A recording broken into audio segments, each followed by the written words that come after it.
প্ৰথমবাৰৰ বাবে আৰাফা royal senior secondary স্কুলত নিজাববীয়াকৈ অনুষ্ঠিত একাদশ শ্ৰেণীৰ কলা বাণিজ্য আৰু বিজ্ঞান শাখাৰ পৰীক্ষা।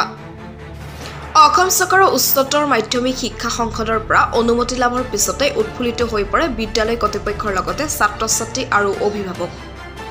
দক্ষিণ কামৰূপৰ সুন্দলী আৰাফা ৰয়েল ছিনিয়ৰ ছেকেণ্ডেৰী স্কুলে অঞ্চলটোৰ শৈক্ষিক দিশত এক বিশেষ ভূমিকা পালন কৰি আহিছে।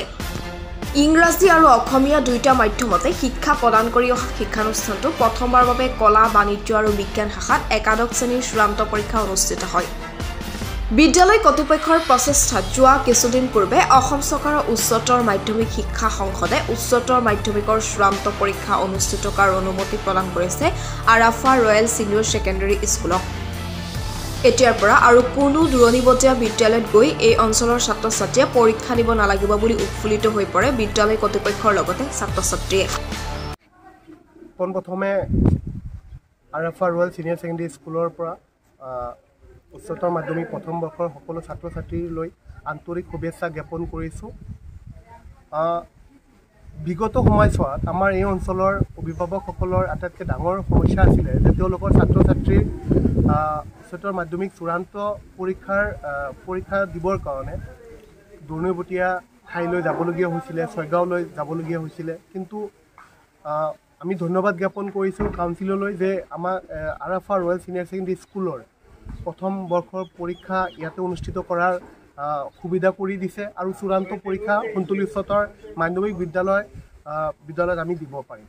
গতিকে এয়া আমাৰ সুন্দলী অঞ্চলৰ সকলোৰে কাৰণে গৌৰৱময় সময় যে ইমান দিনে আমি কষ্ট কৰি অহা ফলাফল এতিয়া আমি পাইছোঁ। গতিকে এতিয়া আৰু চূড়ান্ত পৰীক্ষাৰ কাৰণে দূৰণিবতীয়া ঠাইলৈ যাব নালাগে। আমাৰ আৰাফা ৰয়েল ছিনিয়ৰ ছেকেণ্ডেৰী স্কুল ইয়াতে উপলব্ধ, ইয়াতেই চূড়ান্ত পৰীক্ষা সুন্দলী অঞ্চলতে দিব পাৰিব। সুন্দলী উচ্চতৰ মাধ্যমিক বিদ্যালয় আৰ্টছ, ছায়েন্স আৰু কমাৰ্চৰ পৰীক্ষাৰ কাৰণে। গতিকে ধন্যবাদ জ্ঞাপন কৰিছোঁ আৰাফা ৰয়েল ছিনিয়ৰ ছেকেণ্ডেৰী স্কুলৰ সমূহ পৰিয়াললৈ যে ইমান দিন অশেষ কষ্ট কৰি অহা ফল এতিয়া আমি লাভ কৰিছোঁ। আৰু এই চেগতে আৰু ধন্যবাদ জ্ঞাপন কৰিছোঁ যে প্ৰথমৰ পৰাই আৰাফা ৰয়েল ছিনিয়ৰ ছেকেণ্ডেৰী স্কুলৰ লগত জড়িত সকলো অভিভাৱকসকললৈ আন্তৰিক অভিনন্দন জ্ঞাপন কৰিছোঁ। এয়া সকলোৰে এটা গৌৰৱময় সময়, আমি সেই গৌৰৱময় সময়ত আমি সকলোৱে আনন্দ কৰা উচিত, আমি ফূৰ্তি কৰা উচিত। গতিকে সকলোলৈ আকৌ এবাৰ ধন্যবাদ জ্ঞাপন। আমাৰ যিটো একাডেমিক কাউন্সিলৰ পৰা যিটো আমাৰ পাৰ্মিশ্যন দিছে ৰয়েল একাডেমি ছিনিয়ৰ ছেকেণ্ডেৰী স্কুলত, মই নথৈ আনন্দিত হৈছোঁ।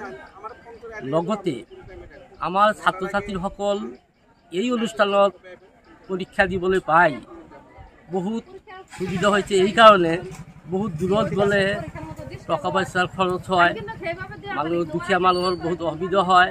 তাৰ পৰা আমাৰ ইয়াতে মানুহবিলাকে পৰীক্ষা দিয়াৰ কাৰণে হাত সাৰিব পাৰিছে, যাতে ভৱিষ্যতে এইখন চেণ্টাৰ আগলৈ পূৰ্ণাংগ ৰূপে চেণ্টাৰ হয়, তাৰ কাৰণে মই